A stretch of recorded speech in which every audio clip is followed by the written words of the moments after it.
are you? I hope you will be fine at your home. Students, today I shall be teach you the prose first chapter, A Girl with a Basket. The author is William C. Douglas and today's work is reading. I shall be teach you this chapter in two parts, part A and part B. So, are you ready? You open your book and subscribe the channel and then press the bell icon button for the future notifications. Students, firstly I want to say the summary of this chapter in Hindi.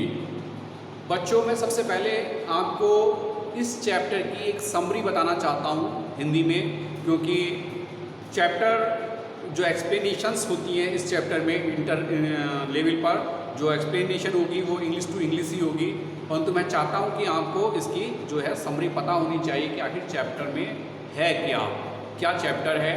तो यहाँ पर जो William सी Douglas हैं वो भारतीय यात्रा पर आते हैं और ये उस समय की बात है जब हिंदुस्तान यानी कि भारत और पाकिस्तान का बंटवारा हुआ था, और उस समय की एक छोटी सी घटना को जो है विलियम सी डगलस ने महसूस किया, फील किया और उसको उन्होंने जो है इस चैप्टर के रूप में लिख दिया। बाद में इस की जानकारी उन्होंने तत्कालीन जो प्रधानमंत्री थे पंडित जवाहरलाल नेहरू को बताया। तो यहाँ पर सबसे मेन बात है कि इसकी समरी क्या है। यहाँ पर जो लेखक है वो दिल्ली से यात्रा शुरू करता है हिमालय के लिए और रानीखेत पहुँचता है, जो कि लगभग समुद्र तल से 6000 फीट की ऊंचाई पर है, और लगभग जो हिमालय की आइस वाली वैली है वहाँ से उसके सामने लगभग 120 मील की दूरी पर वो दिखाई देती हैं। वो बाय ट्रेन सफ़र करता है, तो उसे छोटे छोटे स्थानों पर प्लेटफॉर्म पर जो है जगह जगह पर ट्रेन रुक के चलती है, छोटे छोटे प्लेटफॉर्मों पर रुक के चलती है। वो वहाँ उतरता है, वहाँ के लोगों को से बात करना चाहता है, वो इंग्लिश में बात करने वाले लोगों को ढूंढता है, उससे मिल भी जाते हैं 2-3 लोगों के साथ प्रयास करके। फिर एक स्टेशन पे वो उतरता है, वहाँ पर जो है उससे कुछ बच्चे घेर लेते हैं जो कि बास्केट बेचते हुए होते हैं। वह शरणार्थियों के बच्चे होते हैं, जो बच्चे भारत पाकिस्तान के बंटवारे के बाद में बेघर हो गए थे। वो अपना किसी तरह गुजारा कर रहे हैं। वो छोटी छोटी बास्केट, सिंपल डिज़ाइन की बास्केट बनाकर बेच रहे हैं। वहाँ पर जो लेखक है वो कई सारी बास्केट खरीद लेता है अलग अलग प्रकार की। उसके पास अब उसके हाथ भर जाते हैं, उसको पास कोई भी जगह नहीं होती है। वो इतने में देखता है कि एक जो है मासूम सी बच्ची जो कि 9 साल की है वह उसके सामने बास्केट बेचने के लिए आग्रह करती है। वो उसको अपनी जेब में से, पॉकेट में से निकाल के कुछ पैसे दे देता है, परंतु वह उस पैसे को नहीं लेती है और वापस करती है। यहाँ पर लेखक का जो हृदय है वो जो है थोड़ा सा अपने आप को इस तरह से फील करता है कि मैंने कोई बहुत बड़ा गुनाह कर दिया है, तो वो अंत में उसको पैसे देकर उसकी बास्केट खरीद लेता है और वो बच्ची हंसती हुई चली जाती है। यही इस कहानी का सार है। तो अब मैं शुरू करता हूँ रीडिंग। मैं इस चैप्टर को 2 बार में पढ़ाऊँगा, आपको मैंने इसकी समरी बता दी है। इससे जो लेखक को ये आभास होता है कि जो भारतीय लोग हैं उनका जो गौरव है, जो उनकी गरिमा है, वो बहुत ही उच्च कोटि की है। तो शुरू करते हैं बच्चों। सब फटाफट आप लोग बुक ओपन कर लेंगे। मैं रीडिंग करता हूँ। टेक्स्ट रीडिंग स्टार्ट कर रहे हैं बच्चों। इसके 1 2 3 4 5 6 जो स्टेंजा हैं मैं आपको आज वो पढ़ाऊँगा, और उसके बाद के जो लास्ट के स्टेंजा हैं वो सेकेंड वीडियो में पढ़ाए जाएंगे। I had left New Delhi for the Himalayas. I was going as far as Bareilly by train and then by car to Ranikhet, an old British Army hill station located on a 6,000 foot ridge opposite a 120 mile stretch of stone-capped Himalayas. The train was slow and it stopped at all the way stations. At every stop, I swung open the door of my compartment and walked the platform. This is the first stanza. यहाँ पर लेखक कहता है कि मैं जो है दिल्ली से हिमालय के लिए निकला. मैं जो है बरेली तक बाई ट्रेन से गया और उसके बाद रानी खेत में बाई कार गया, जो कि एक प्राचीन ब्रिटिश आर्मी हिल स्टेशन है और जो कि लगभग 600 फीट ऊंचाई पर स्थित और लगभग जो हिमालय की स्नो कैप्ड हिमालय है, जो बर्फ़ से ढका हुआ हिमालय है, उससे 120 मील की दूरी पर सामने उसके स्थित है. और जो ट्रेन थी वो धीरे धीरे चल रही थी and stop all the stations. वो सभी स्टेशनों पर रुककर चल रही थी. At every station I swung open the door. मैं हर एक स्टेशन पे जो है अपनी कंपार्टमेंट के डोर को खोल देता था, खिड़की को खोल देता था एंड वॉक द प्लेटफॉर्म, और प्लेटफॉर्म पर घूमने लगता था. The platform were packed with pupils, Sikhs, Muslim, Hindu, soldiers, merchants, peasants, porters, beggars, hawkers. Almost everyone was barefoot and dressed in loose white garments. I would ask at least 3 pupils before I could find one who spoke English.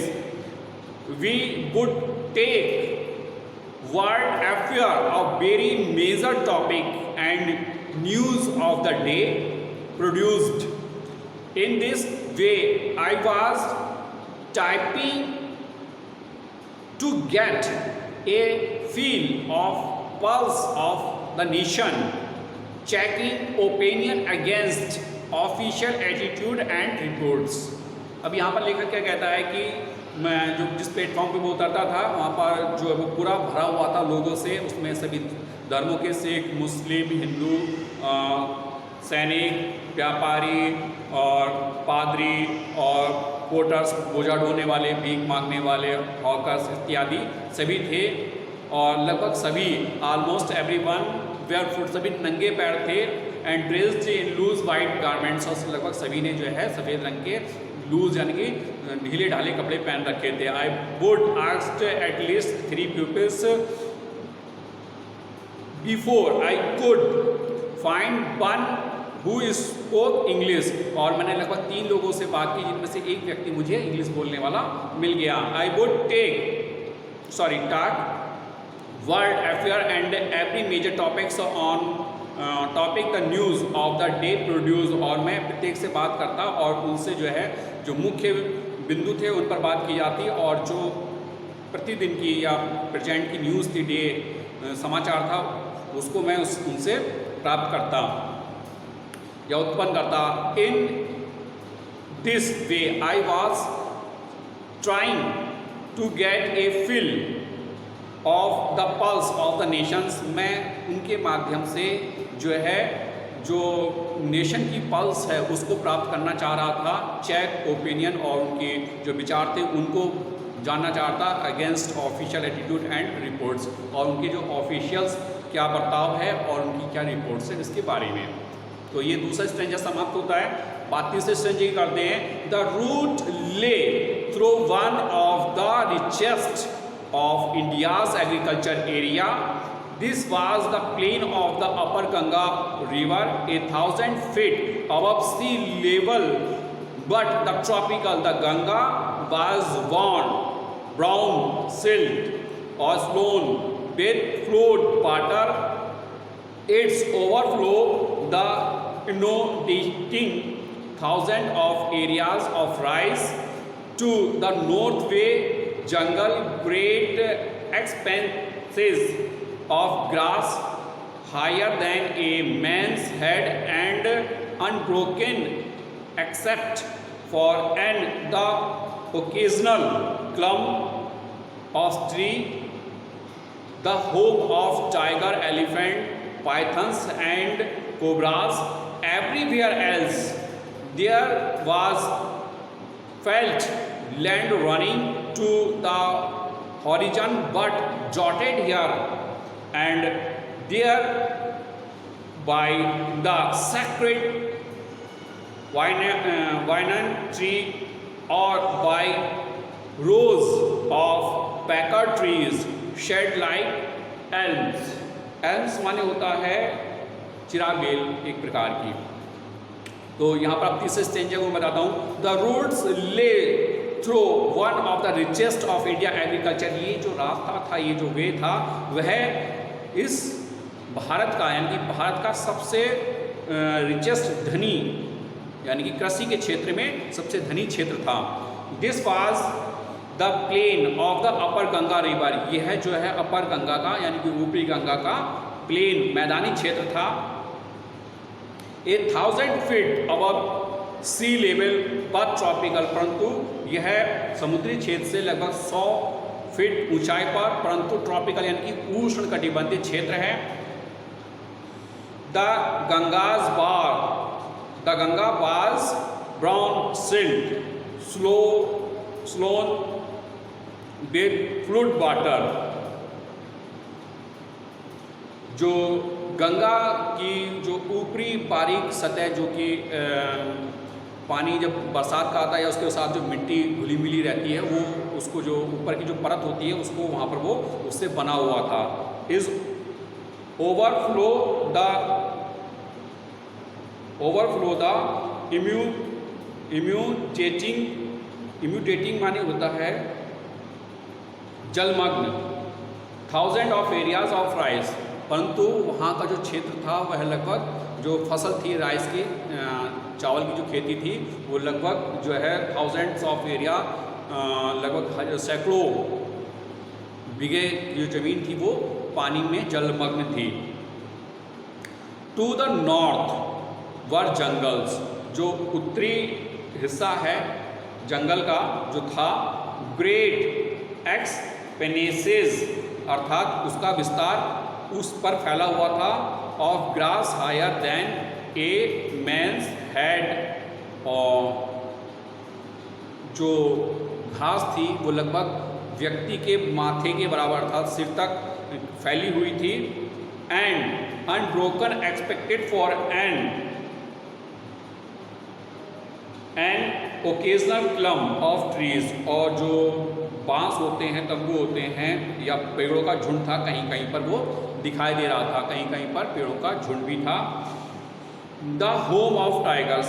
ये घर थे किसके? Tiger के, elephant हाथी के, python अजगर के, and cobras और कोबरा के।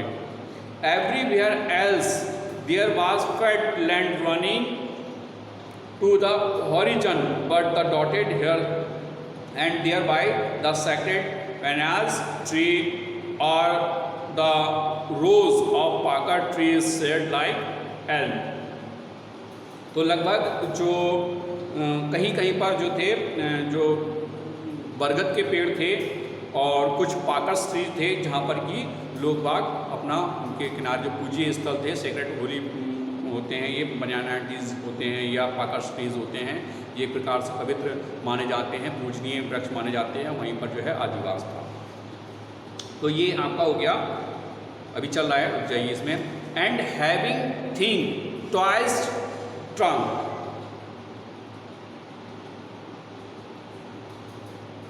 ट्वाइस ट्रंक का यहाँ पर है जो वाइन थी वो टुगेदर दोनों ही रूपों में वहाँ पर बह रही थी। हॉट हमिट, हमिट जो वर्ड है वो नम के लिए आया है, जो नमी होती है नम। Air was moving in from the south west, south west दक्षिण पूरब की ओर जो है नम हवा जो है बह रही थी, जो गर्म नम हवा थी वह बह रही थी।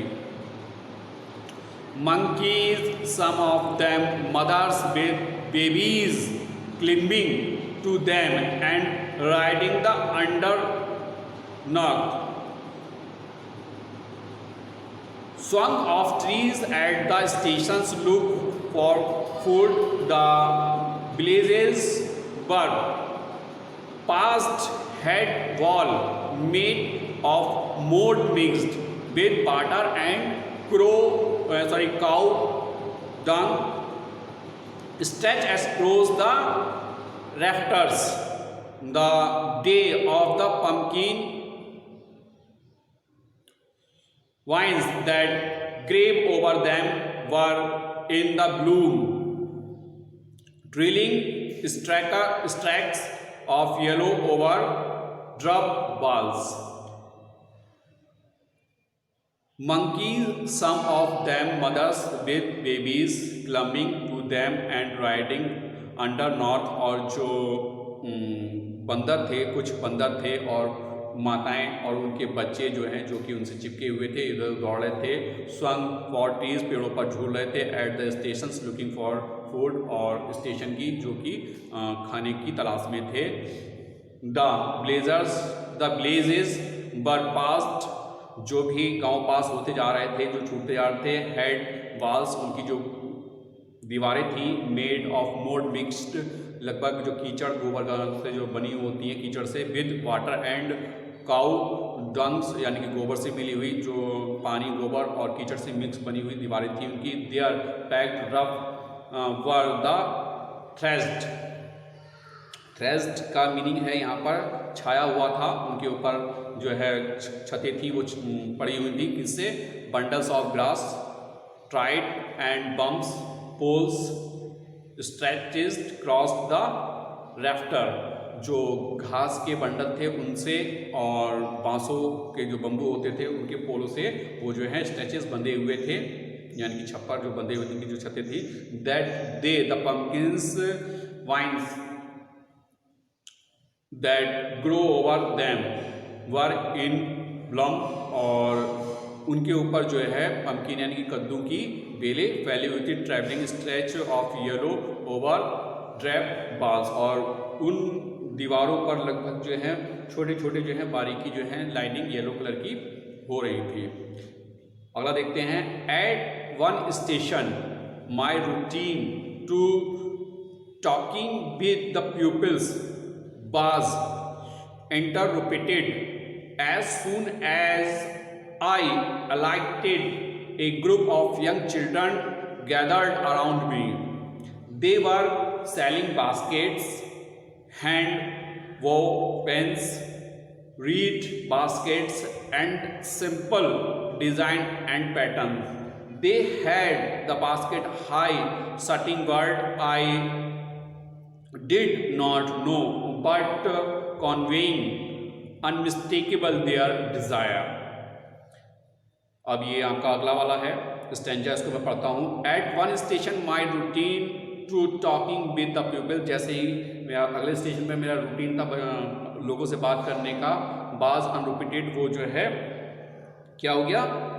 ब्रेक हो गया, टूट गया.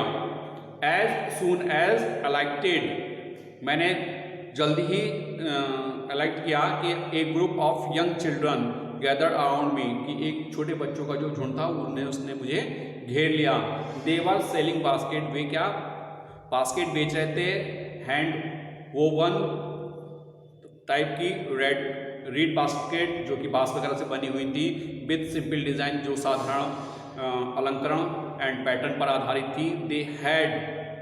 दे हेल्ड द बास्केट हाई, वो अपनी बास्केट को ऊपर उठाए हुए थे. शॉर्टिंग वर्ड, और तेज आवाज़ में बोल रहे थे. आई डिड नॉट नो, परंतु मैं नहीं जानता था वो क्या कह रहे थे. बट कन्वेइंग, परंतु अनमिस्टेकेबल देयर डिज़ायर, परंतु मैं उनकी इच्छा को समझ पा रहा था. ये बच्चों आपका स्टैंजा हो गया. इसके आगे की जो रीडिंग है मैं आपको नेक्स्ट वीडियो में कराऊंगा. आशा करता हूँ कि आपके ये समझ में आया होगा. इससे रिलेटेड जो भी क्वेश्चन आंसर है आपके, जैसे कि आपके एक्सप्लेनेशन से रिलेटेड आते हैं, तो अब तक जो मैंने आपको 5 पढ़ाए हैं, तो इससे रिलेटेड जो क्वेश्चन आंसर हैं वो भी मैं आपको एक्सप्लेनेशन वाले कराऊंगा. तो वीडियो के साथ बने रहिए. नेक्स्ट वीडियो में मिलते हैं. जब तक के लिए हैव अ नाइस डे.